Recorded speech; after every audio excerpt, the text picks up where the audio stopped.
Okay.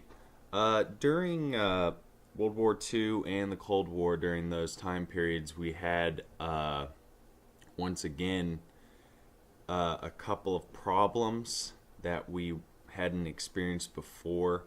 Um, these were, as referred to in our prompt, as squabbles that happened back home, like informal sorts of reforms and social changes that went on during these two time periods, which spans from the 1940s all the way into the 1970s. Um, let's start off with World War II. A couple points about World War II. Um, First, uh, moving or since we sent so many people over or so many soldiers over into Europe and we actually used a draft, there was a major shortage of labor.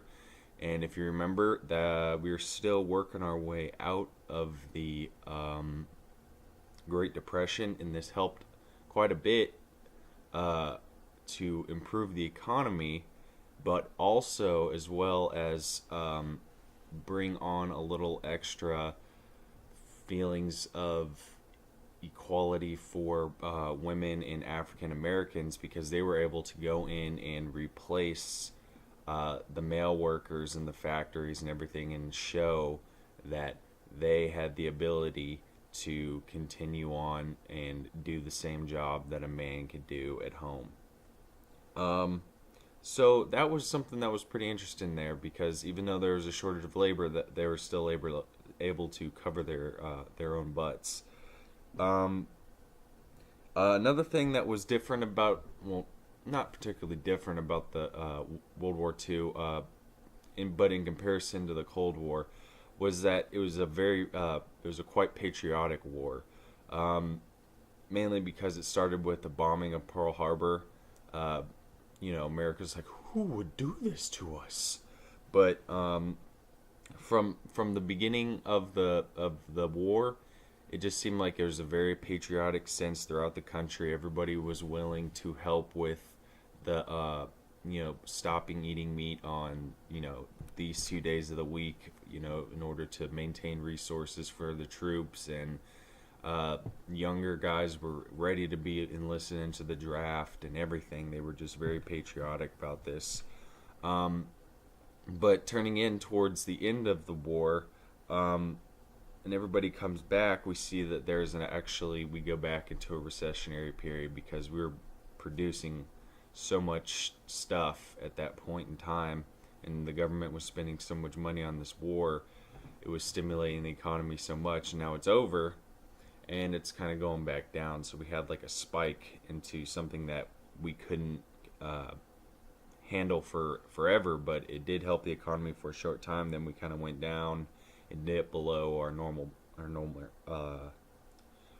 spot for the economy. Um, and also after World War II, it kind of left us in a position where we were the kind of the top dog of the world, which is pretty interesting moving into the Cold War, because Cold War is a lot of it would seem to challenge that ideology, especially with people from other countries, the communist countries of like the Soviet Russia. Um, the Cold War scared a lot of people in America. It stressed a lot of people out. There was a lot of people saw what happened in Japan with the atomic bombs, and we had nuclear missiles pointed at us from Soviet countries, and we had our own nuclear weapons pointed at other countries. We were just, waiting for someone to push the button for a long time um, during those time periods. But, you know, it all was kind of brought on and instigated by these policies that Congress adapted to kind of try to fight communism after World War II. It's kind of strange because They didn't want communism to spread because it was spreading in the eastern in south, especially the southeastern, mm, uh, Vietnam and Laos, all those areas around there were especially being affected by this. Um, and it was surprising, and what I believe it was Truman compared it to was the domino effect. He said that all these countries are going to start to fall like dominoes right next to each other. They're just going to fall to communism, and then before we know it, it's just going to be us. That's a capitalist nation. And the rest of the world, since it's all connected, is going to be one giant communist state. And then what's going to happen then? And people started getting scared. So we started going into places to try to deter communism from starting, and tried to start up more capitalistic styles of government. Um, as we move forward more into the 60s, which is when the Vietnam War, kind of the Vietnam War era was, um, we see that this is where where there's a kind of a big difference between World War II and the Cold Wars. There's a lot of protests going on against against the Vietnam War. That many people thought we had no business being there. They knew of the potential of the domino effect, but they just felt like, we were there for, no reason at all. And it also has reason to do why it also has to do with, it was the first war to ever be televised, so people actually got to see like all the violence going on over there, and then to get reports back that we're not doing so great is also not the best thing to hear when you're back here and you're spending all your money and stuff, all your tax money, and it's going straight to the wars, and we're getting our butts kind of kicked, and well, why the heck are we over there anyway? But in addition to the protests about the Civil War, we also still have the civil rights protest, or not the Civil War, the protests against the Cold War and the Vietnam War. We also have the civil rights movement. It's in full effect right now. During the 60s, Martin Luther King is giving most of his speeches.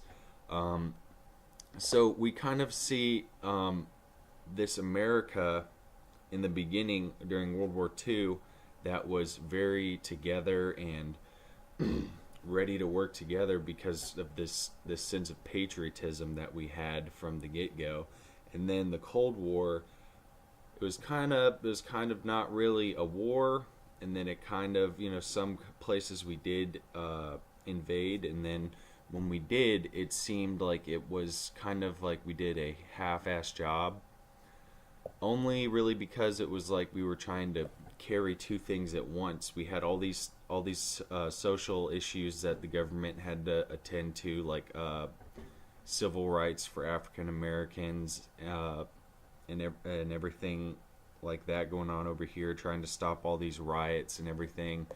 And then on the other hand, we're trying to fight a war on the complete other side of the world, and we have no idea what we're doing. We're just not putting all our eggs into one basket. We're just like all separating them out, and then when that happens, it's, you can't keep control of everything, can't keep contain of everything, and you just start to lose the that factor that you get where your country has that certain togetherness that you feel.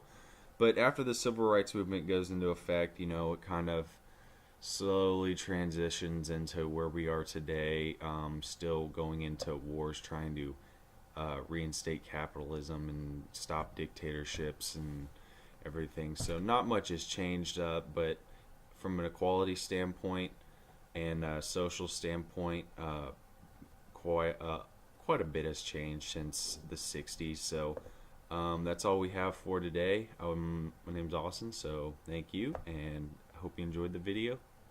Have a great day.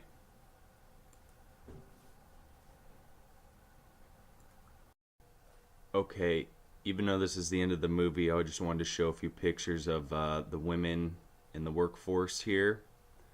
There's another one right here. And then we'll move into a picture of Martin Luther King. And that's all we have.